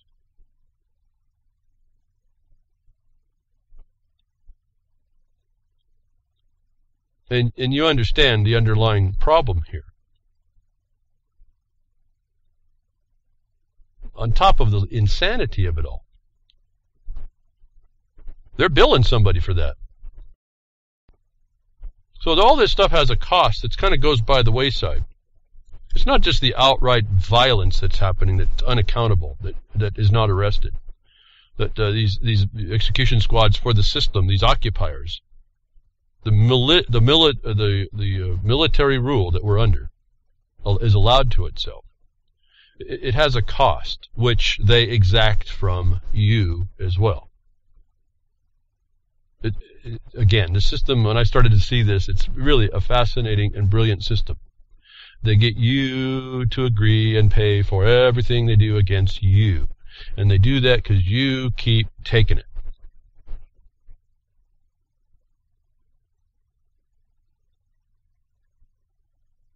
And again, if you thought police brutality didn't affect you personally, you are wrong. And we're talking about that happens over someone else's yard, but not in yours yet. As the stories cover, the new people are having, it's in our consciousness, folks. I'm just reporting off of what comes to the internet that talks all along this, that we just keep talking about it. That I use this notice to say we got something to do. If you aren't already disgusted by the unchecked violence, control, and aggression exhibited by local police forces across America, it is unlikely that viewing images of their havoc will offend you. Wow, the desensitization as well. Look how well we're controlled by everything we don't resist. If stories of babies having flash grenades thrown in their cribs while cops are conducting SWAT raids don't stir you, it is doubtful for the instances that like this will. If disturbing slayings of the mentally disabled and the elderly are excusable to you, daily stories of the same offenses likely won't change your mind. If you aren't outraged by these injustices already, chances are there isn't much else that's going to set you over the edge, short of a massacre of children or an accidental no-knock raid on your home that kills your own dog or maims your own children. If you cannot be bothered to care about the physical, emotional, inhumane trauma inflicted upon your fellow citizens, maybe you will find motivation to care in the cold, calculable numbers. Not of lost life, but that police departments inflict upon taxpayers, not in a human dignity abuse of surrender of freedom, but in dollars. And then the story goes on, as the report goes on, to delineate some LA jurisdiction, the Los Angeles jurisdiction, the amount of money that comes out of the plunder on the Treasury that's replaced by people in whatever form of taxation and fees and fines and extortions and, again, your civil rights imposed upon you as citizens of the United States. Interesting how they made you a national citizen without making you a national. And then you get to pay for all this? This is really a fascinating matrix system that we're in. And all it takes is people standing up. And as I showed you that the United States turns on Putin, demonizes Putin, because he's standing up and saying, listen, we're not having what you're doing. We have to draw the line if we have any respect for ourselves. Not that I agree with their, how they cook their tortillas. But they have a right to cook their tortillas. That they saying, I'm not going to take it anymore. Stand up. I'm not going to take it anymore. Enough is enough. And you have to draw that line. And I think we all have a line has been crossed for a long time. We simply have to make that choice. I think that was the determining factor for me about 10 years ago, just to take what I knew and apply it to something and stick with it. I didn't realize that I'd still be here on that point, but that's just self-evidence of the absolute corruption that we're under. But it takes the standing up. For those of you that were following this, it was pretty important. Didn't get to report it last week, but to report to you now, people will stand up. You will be attacked, and there's still left some will to, if you know how to communicate, to get through the aspect of being able to be the witness, and despite the persecution, come out that Antonio Buehler was found guilty. Not guilty. I'm not really reading it right here. Antonio Buehler was found not guilty over a 25-hour proceedings of 5 hours of deliberation. A five-person jury was reached a verdict and not guilty on a charge of failure to obey an order of an officer. And so you have to understand the limit of the assumed authority, and you again have to suffer the consequences of the occupier. This is nothing more I can do to stop this one. We have to get rid of the occupier. But before then, those that step up will be facing this, and you just have to know that's part of it. You have to know what your limitations are and stay within them, and then know their limitations and assumed authority, and then challenge that part. And there's still at least some jury, even down to 5. Look how small they have to get this jury to find the 1 or 2 people that are completely clueless to go after you to get the conviction on that ham sandwich. It's astonishing what they do that we watch. And no one understands it until they're sitting there and only 4 or 5 people are deciding their fate instead of the 9 or 10 or whatever. And then you look past the fact that these jurors are really just privileged class people. Well, what am I saying? What am I talking about? Do you understand the jury pool? What the jury pool is pulled from in almost all states I've looked at? It's pulled from the list of driver's license owners. That is a business. Driver, employee. That's the privileged class getting the only access to be a jury to your crimes. Which now you have to understand these whole things are commercial crimes underneath transportation law. Apparently, a privileged class of people who can show ID underneath a business intent over the highways are the only people that become jurors. They're the only one that can access federal courts and any other place you need ID. ID is your ID and driver's license. Your ID side is really non-driver driver's license. It's all under transportation, under business, doing business. And we haven't even noticed it. That they've gotten to go, that they have to get it down to 5 in order to try and get a conviction, and they still couldn't get it on Antonio Buehler. He's an American activist known to work on the police accountability and his defense of the constitutional right to photograph, film, and document the police. In 2012, Buehler was arrested in Austin, Texas. Boy, that's a place that needs to be cleaned up. For recording with the megaphone down there, you'd think it would have been. But the recording of the police after he allegedly witnessed a woman being abused by officers after the arrest. Buehler, co-founder of Peace Streets Project, an organization that trains the public to record police activity, had to go through the turmoil and the pains, punishments, and penalties to go to face a jury that finds and acquits him of doing all that he did to stand up for the right to do what all the words say you're supposed to be able to do. And if all the words are there showing you have all the right to do that, and you still can't do it without going through this process, you're living in a delusion to believe you live in a constitutional republic of representative form government. And for all y'all that want to continue to find what ought to be and not recognize that and not actually address that, we're not going to get anywhere, is the simple answer.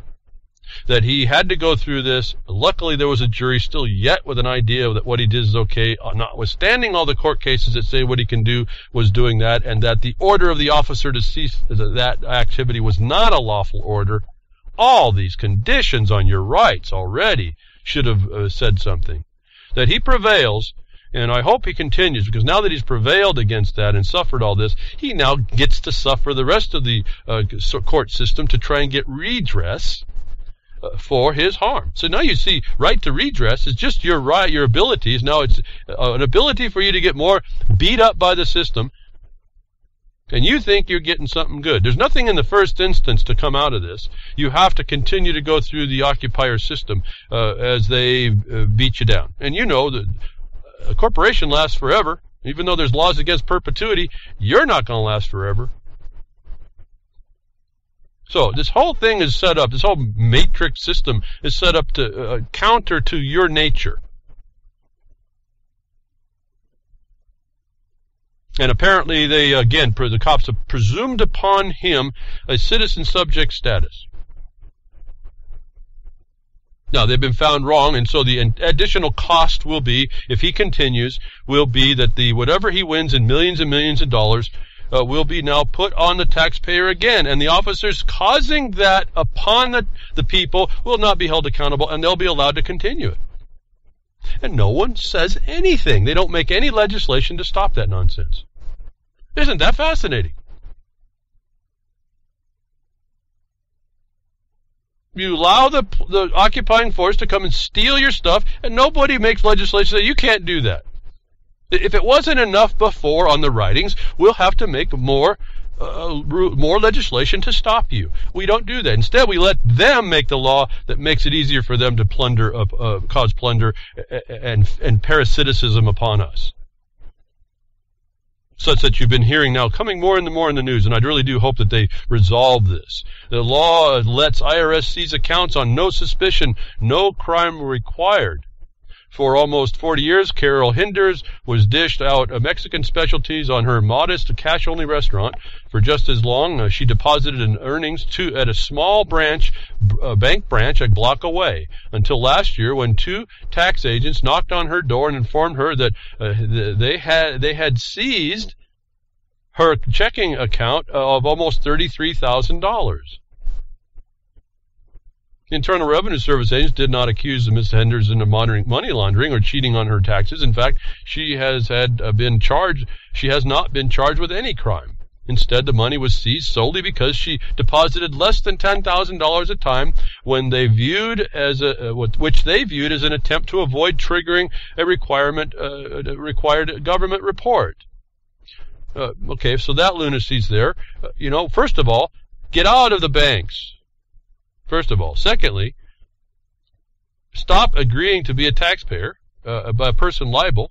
Use the argument better that you have not received any due process to establish that you were. Instead of trying to say the law don't apply, just hit them in the first place for jurisdiction.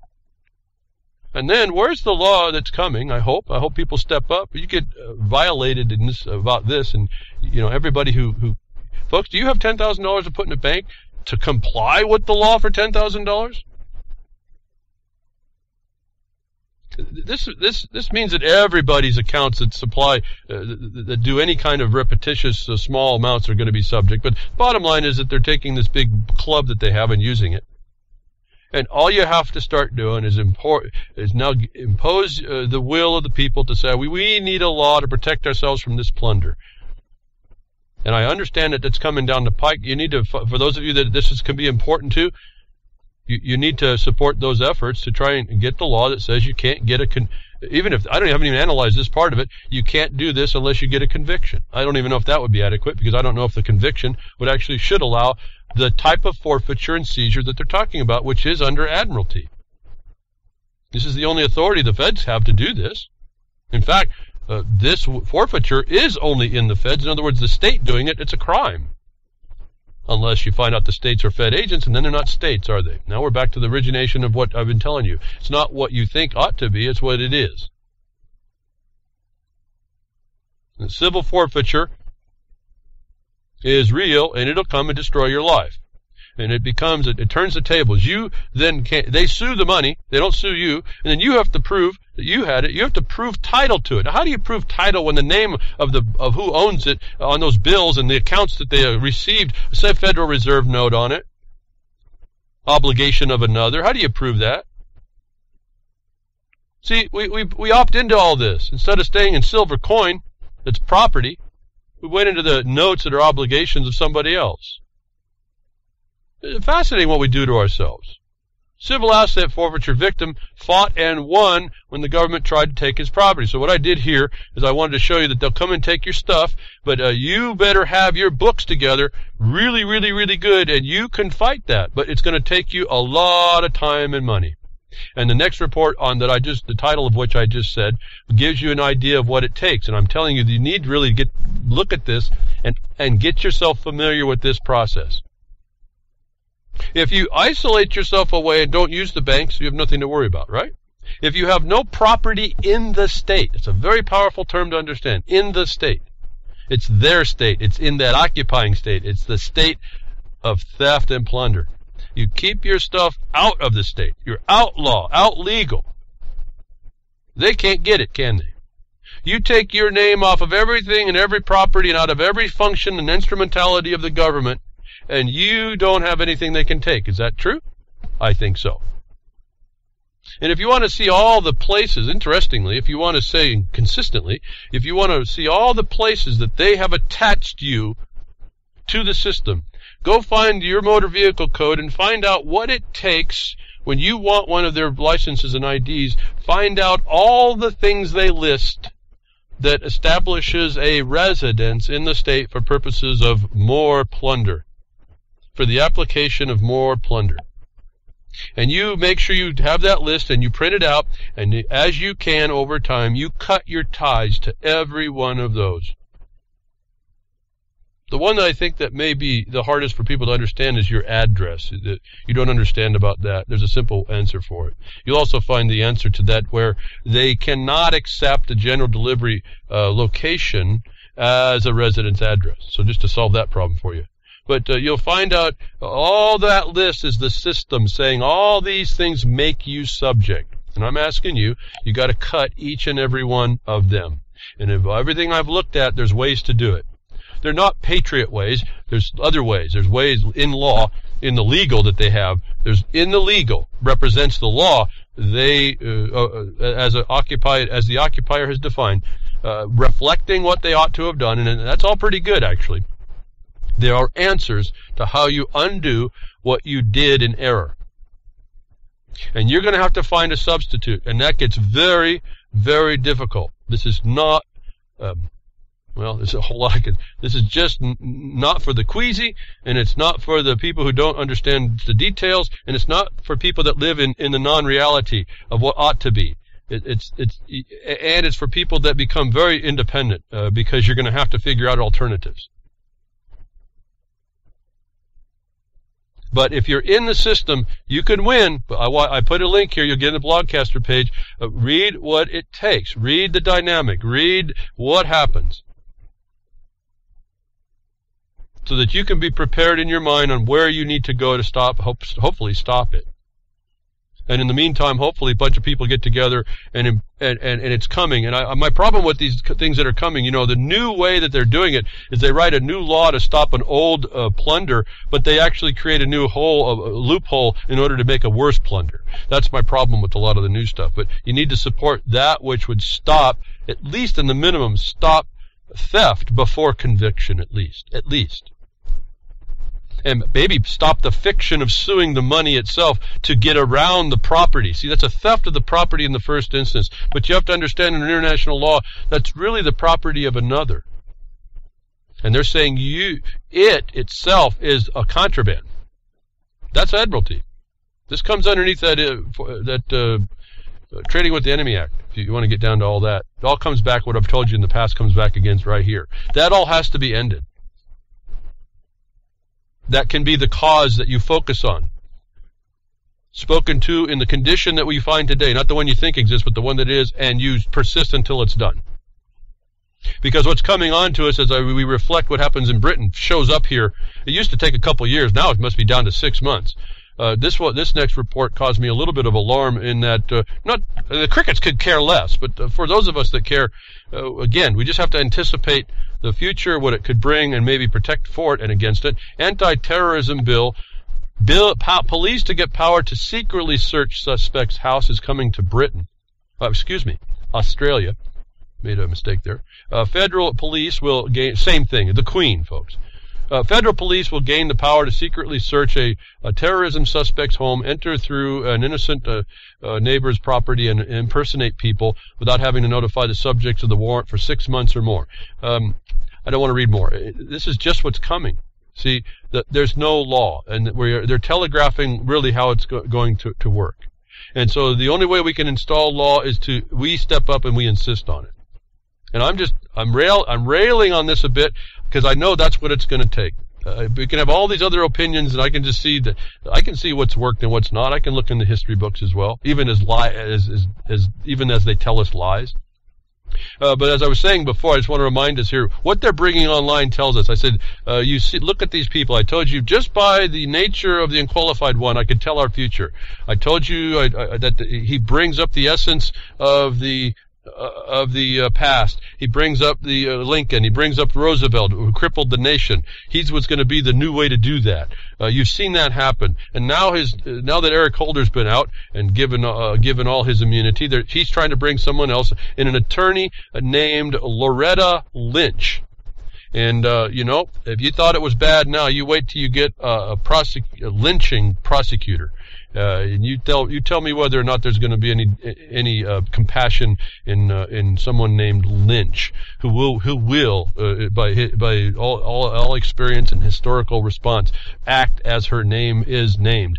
And so we come to the point very quickly now. Warning: avoid this corrupt third world country at all costs. And what's amazing to me, I was just looking at it last night, there's development companies in this country, United States of America, that are actually, when you read the words from their website, it sounds like they do work in third world nations, and they're doing contracts in the country, the United States itself, in the counties. These are corporations that purport to do community improvement in third world nations, and they're coming here to tell you where we are actually. That I found this little story kind of interesting and telling. Warning: avoid this corrupt third world country at all costs.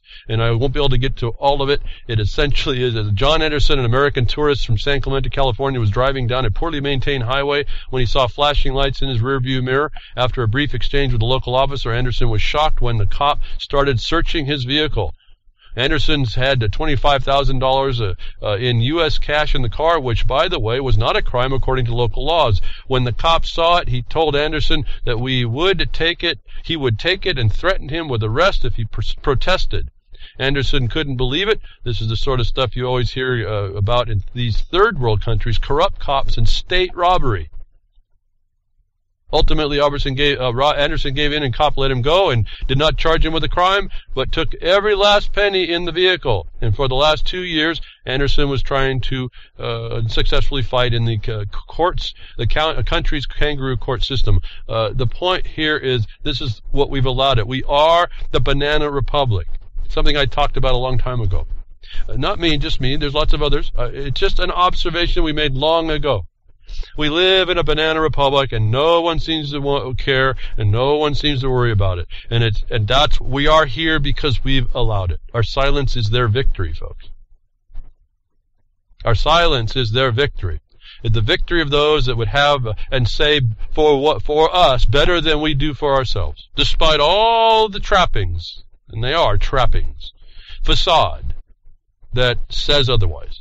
Because we didn't rise up and literally grasp that and hold on for dear life. So, thank you for tuning in today as we move to the end here pretty quickly.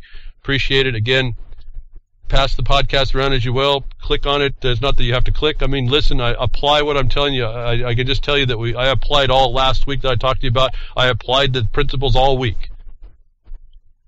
And we really are that close to just engaging. We just have to get in the fight, if you will.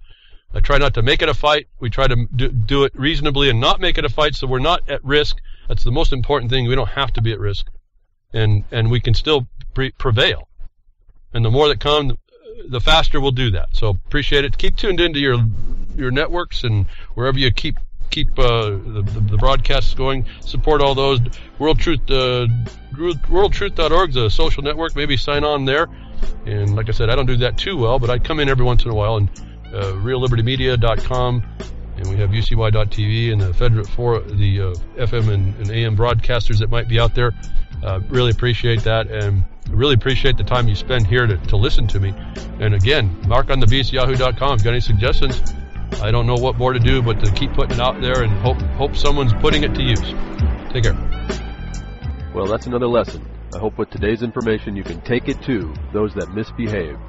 From behind the woodshed, leaving his mark on the beast, this is Hal Anthony. Till next time, journey with purpose.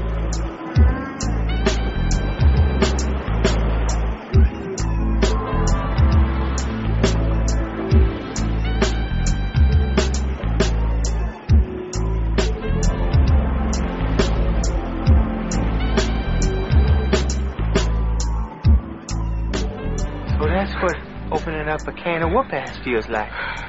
Son, you just opened a whole case of whoop-ass.